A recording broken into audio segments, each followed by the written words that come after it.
What's up YouTube? Capital G here, talking about this new Ritual Beast support card coming out of Raging Tempest called Ritual Beast Return, and I gotta say, it feels good, man. Especially for the Ritual Beast fans out there, people who enjoy the archetype, they see a lot of potential, they want these new cards, because Konami, when they first marketed and they first kind of talked about and revealed Raging Tempest, you know, obviously they put in the whole spiel about it's gonna have new cards from the anime, and you'll be able to play the Yuya cards and all the characters from the show, etc., etc. But they also marketed this set as one that would support Blackluster Soldier and Ritual Beast, specifically those two archetypes. And when they revealed Winda, I was like, okay, this is a really cool card, and it can summon, you know, any of the fusions and anything that it wants from the deck. It's not once per turn, and that's fantastic. But I was kind of left with a feeling of, is that it? You know what I mean? Just one monster? Like, okay, I guess. Like, how are you gonna market it as a set that drastically like helps Ritual Beast, and then you just give them one card? I felt the same way with Blackluster Soldier when they just kind of revealed one card, but now, you know, it looks like they're getting multiple pieces for these archetypes. And if BLS is getting 3 cards in this set, then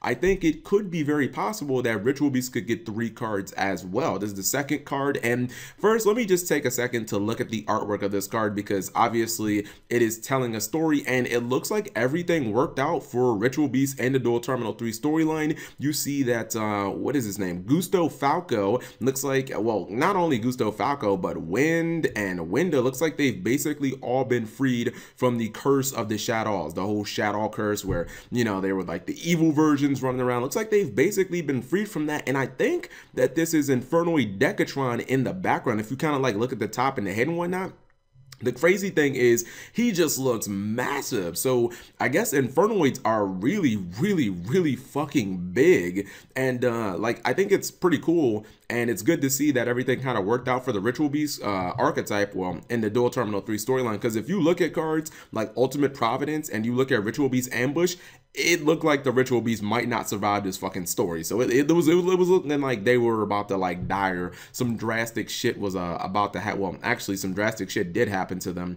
and Ritual Beast Ambush. That's how Wind got converted into Wendigo. Anyways, let's look at this card. It's called Ritual Beast Return. It's a quick play, which is cool, because Ritual Beasts have actually a couple of quick plays now because they've got bonds.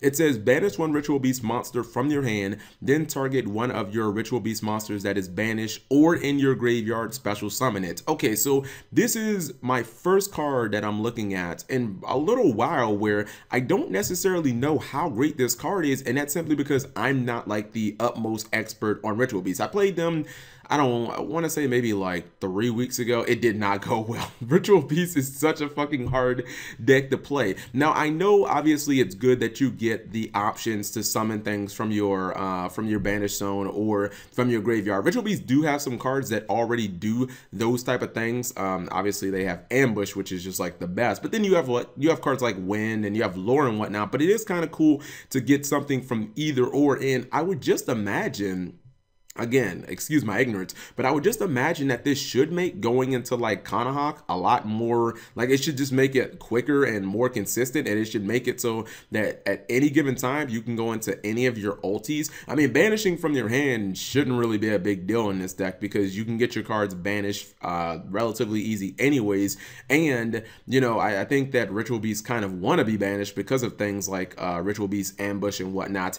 I don't think that this is going to be a card that you have to run like 3 of, even though you can use it during the battle phase and whatnot. It's a quick play, because ideally with the Ritual Beast spells, the cards that don't banish or don't get cards off the field, like I don't think you have to run that many of them. Cards like Bonds and cards like Ritual Beast Return, because they are searchable from Kanahawk, so you pretty much have access to them at any given time. So I mean, I think that there's definitely a lot of potential, but this is like, it's strange because this is a video where I literally need for you guys to, I mean, just tell me, like, for any of you guys who really play Ritual Beasts, like, how many copies of this card would you run and how good is it? Because I do know, like, you have Wind and you have Lore, and, you know, one gets one out of the graveyard, one gets one banished, but this can kind of do both, and it should make your combos, like, a lot more consistent. Like, you should just be able to go into Kanahawk as you basically please with this card. Again, if your Kanahawk does get Solemn, though, fucking feels bad because you only got one copy of that card in the TCG. So let me know what you guys think.